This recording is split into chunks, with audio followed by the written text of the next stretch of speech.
aos nossos jovens, das nossas igrejas em todo o Brasil, com a paz do Senhor.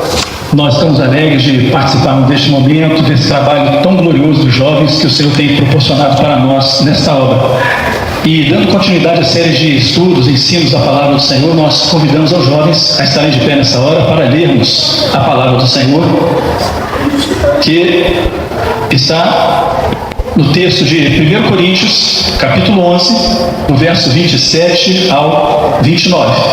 E os jovens que quiserem podem ler conosco nas suas igrejas. Portanto, qualquer que comer este pão ou beber o cálice do Senhor indignamente, será culpado do corpo e do sangue do Senhor. Examine-se, pois, o homem a si mesmo, e assim coma deste pão e beba deste cálice. Porque o que come e bebe indignamente, come e bebe para sua própria condenação, não discernindo o corpo do Senhor. Os irmãos podem assentar? Bom, queridos, na verdade este assunto, nosso corpo, igreja, corpo de Cristo, é um assunto já muito conhecido, mas que nesses dias o Senhor tem tido cuidado de trazer para nós uma renovação do nosso entendimento, acrescentando um entendimento mais profundo através das experiências que nós temos adquirido com essa doutrina ao longo dos anos. E nós podemos dizer que a doutrina a respeito do corpo de Cristo é uma das principais doutrinas da obra. E por que nós podemos dizer isso? Porque no momento em que nós vivemos, particularmente neste presente século, é fundamental que a igreja esteja alerta, esteja preparada, preservada para tudo que nós estamos vivendo no contexto deste mundo, porque é o nosso preparo para o arrebatamento. Portanto, seria muito oportuno nós lembrarmos aqui quais são os principais eixos doutrinários da obra do Espírito Santo. Nós chamamos de eixos doutrinários porque são as principais doutrinas que norteiam e vão continuar norteando a nossa caminhada até o dia do arrebatamento. Fé, salvação, palavra revelada, o sangue e corpo. E quando nós falamos desses eixos doutrinários, também lembramos que todas as demais doutrinas, elas não teriam sentido nenhum se não fossem vividas no âmbito de corpo. Então nós podemos dizer com toda certeza de que todas as doutrinas que nós vivemos, elas estão inseridas dentro de uma doutrina maior, que é a igreja, corpo de Cristo, porque é vivendo neste corpo que é vivo, é que nós vamos não só praticar, mas receber as muitas experiências do Senhor todos os dias. Bom, é muito importante lembrar que essa doutrina, ela surge no ministério de Jesus e ela é evidenciada. Ela surge então no ministério de Jesus e ela é evidenciada em diversos momentos. Nós vamos encontrar na palavra do Senhor.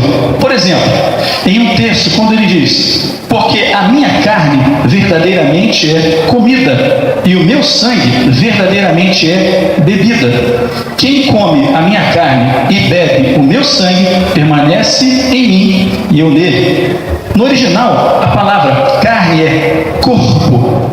Então vejam os irmãos que nós não estamos trazendo uma novidade, nós estamos falando aquilo que foi estabelecido pelo Senhor Jesus. Quem come da minha carne e bebe do meu sangue. O Senhor continua evidenciando ainda em outros textos. Em João 17, 21, para que todos sejam um, e depois na sequência do texto, e que eles sejam um em nós. Corpo. Em João 15, 5, eu sou a videira e vós as varas. Mais uma vez, nós estamos evidenciando aqui então a doutrina de corpo. Mas há um texto para nós que nos chama muita atenção e que realmente é aquele que melhor destaca a experiência que nós temos vivido. Voltemos aqui ao painel. Então o Senhor evidencia essa doutrina. Os irmãos se lembrem quando na última ceia Jesus tomou o pão, parte o pão, distribui entre os discípulos e distribuindo o pão ele diz: este é o meu corpo. Depois ele pega o cálice com vinho e diz: este é o meu sangue. Então, o pão que é partido por vós e o sangue que é vertido por vós. Ora, em que momento o pão ou o corpo se evidencia nesta ocasião? No momento em que todos os discípulos, cada um deles, tinha o seu pedaço de pão, estavam juntos preparados, nós podíamos perguntar, e aqueles que já fizeram o principiante, todos os jovens, acredito, já viram isso, mas é bom lembrar, em que momento o corpo se evidencia? Quando estavam todos reunidos ali e cada um tinha uma parte daquele pão que Jesus havia distribuído. Então nós estamos vendo como o Senhor vai evidenciando no seu ministério a doutrina de corpo. Apóstolo Paulo, então, é aquele que o Senhor vai usar durante o período da igreja primitiva para que essa doutrina, então, fosse sedimentada na vida da igreja através não só dos seus ensinamentos, logicamente gerados pelo Espírito Santo, mas através das muitas experiências que a igreja viveu.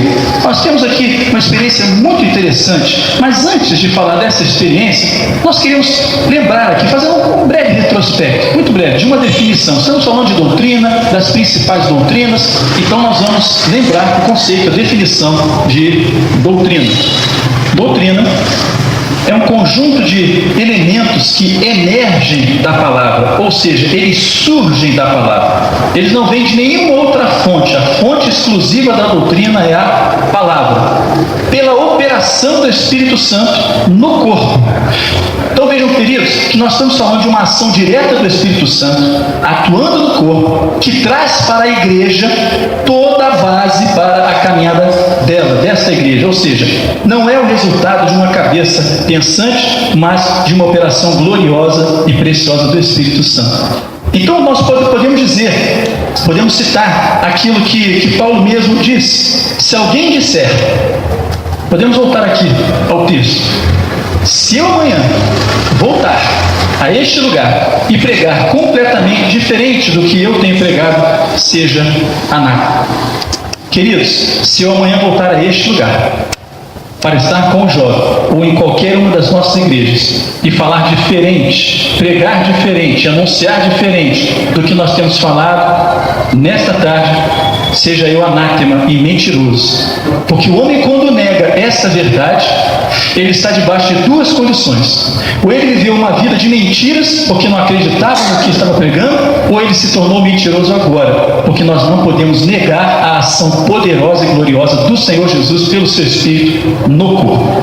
Então, queridos, seguindo, a maior dessa doutrina como obra do Espírito Santo na vida da igreja, ela pode ser vista na igreja primitiva, não somente através de um texto, mas através de experiências gloriosas e poderosas. O livro de Atos, por exemplo, pode colocar aqui, Atos. Então, queridos, uma das maiores evidências dessa doutrina na vida da igreja não vinha tão somente através dos escritos de Paulo, lembrando sempre, inspirados pelo Espírito Santo, mas as experiências gloriosas que a igreja vivia. No livro de Atos, por exemplo, capítulo 2, verso 46, a palavra diz: e perseverando unânimes todos os dias no templo e partindo pão em casa, comiam juntos com alegria e singeleza de coração, e todos os dias acrescentavam ao Senhor à igreja aqueles que se haviam de salvar. Vejam, queridos, que essa era a experiência da igreja desde os seus primeiros passos. A igreja estava reunida, a igreja orava, buscava o Senhor, Deus operava poderosamente, porque o Espírito Santo havia sido derramado abundantemente na vida da igreja, e todos entendiam que juntos eles eram fortalecidos, não porque era um grupo poderoso, mas porque o Senhor era com eles em todos os momentos. Há um outro ponto também, outro momento interessante na vida da igreja, quando Pedro estava na prisão. Quando Pedro estava preso por conta do Evangelho, a palavra nos mostra que a igreja estava reunida e clamando por ele, intercedendo. Qual era o clamor da igreja? Senhor, envia o socorro a Pedro nessa hora. Tira Pedro daquela condição. Envia o teu anjo. E enquanto a igreja estava orando, clamando, o Senhor envia um anjo até a prisão onde Pedro estava, o desperta, o solta dos seus grilhões e o traz para fora da prisão. E enquanto a igreja orava, Pedro se apresenta na porta daquele local para espanto e alegria de todos. Será que nós precisamos de uma evidência maior da experiência de corpo que nós estamos vivendo? Da mesma forma, queridos, não é o que nós estamos vivendo hoje. Quando nós vivemos, por exemplo, a experiência dos meses temáticos, quando oramos pela obra no exterior, quando oramos pelos nossos colegas de trabalho, quando você ora pelos problemas da sua igreja local. Eu queria fazer uma breve pausa aqui para contar uma experiência que aconteceu agora, recentemente, em uma de nossas igrejas da nossa região. Uma senhora, uma jovem senhora, deu entrada no hospital para dar à luz a seu filho. E ela teve um problema muito sério de pressão, chamado eclampsia. A pressão fica em níveis descontrolados e havia uma junta médica acompanhando aquela jovem senhora e eles chegaram a uma conclusão: ou salva-se a criança, ou então vamos salvar a mãe. Mas depois nós não temos como fazer. O processo é longo, é delicado, mas essa é a única alternativa que nós temos. Meus queridos, a igreja naquela hora toda se uniu em oração. O pastor da igreja naquele momento convocou todos os servos e servas. Aquela senhora ia passar a noite inteira no hospital em um procedimento longo, demorado e doloroso. Mas a igreja às 3 horas da manhã estava prostrada, ajoelhando, clamando, pedindo ao Senhor que interferisse em favor da sua filha naquele momento. Quando o esposo chegou pela manhã no hospital, ele se apresentou ao médico. O médico disse para ele apenas uma coisa: a sua esposa está bem. Mas o meu filho? Não, a sua esposa está bem. Veio um outro médico, enfermeiros, mudança de equipe. E como está a minha esposa? Como está o meu filho? A sua esposa está bem. Ninguém falava sobre a criança. Passado, irmãos, uns 15 minutos, veio uma médica em prantos, chorando. O senhor é o pai? Sou eu mesmo, disse ele. Eu quero dizer uma coisa para o senhor. Aconteceu um milagre. Essa expressão é da médica. Aconteceu um milagre. A criança havia vindo a óbito e nós passamos 5 minutos tentando reanimar aquela criança com massagem cardíaca. E nós sabemos que depois de poucos momentos sem oxigênio no cérebro, se aquela criança sobrevivesse, ela teria danos irreversíveis. Mas nós estávamos 16 médicos em uma sala e nenhum de nós sabia dizer por que nós estávamos insistindo tanto, se já tínhamos visto outras oportunidades a mesma coisa acontecer. Mas aproximadamente em 5 minutos a criança voltou a respirar e a criança está viva. E eu quero dizer uma coisa para o senhor: eu sou uma serva da Igreja Assembleia de Deus e eu vi médicos chorando e dizendo: é um milagre. Não foi eu que disse, eles disseram, e nós todos demos as mãos naquela hora e agradecemos a Deus pelo milagre que Deus tinha realizado. Queridos, louvado seja o nome do Senhor. Glória a Jesus. Porque eu contei esse testemunho numa aula de um seminário em Pedro do Rio de Janeiro. E quando a aula terminou, um jovem veio na minha direção e ele veio para me falar sobre esse assunto. Eu pensei que ele ia trazer algum dado, algum questionamento, mas ele trouxe o seu celular na mão, abriu e me mostrou uma foto e disse: este é o retrato do meu sobrinho que estava no hospital morto e que agora está vivo. Louvado seja o nome do Senhor. Como, meus queridos, nós vamos negar essa ação poderosa e gloriosa que o Senhor tem feito nesta hora na vida de uma igreja que se entende, que sabe que é corpo de Cristo? É por isso que Paulo, em muitos outros textos, ele fala de uma experiência de vida. Paulo evidencia a doutrina como ponto fundamental da vida da igreja. Em Efésios 3:6, Paulo diz: são participantes de um mesmo corpo. Em Efésios 4:12, Paulo diz: querendo o aperfeiçoamento dos santos para a obra do ministério, para a edificação do corpo de Cristo.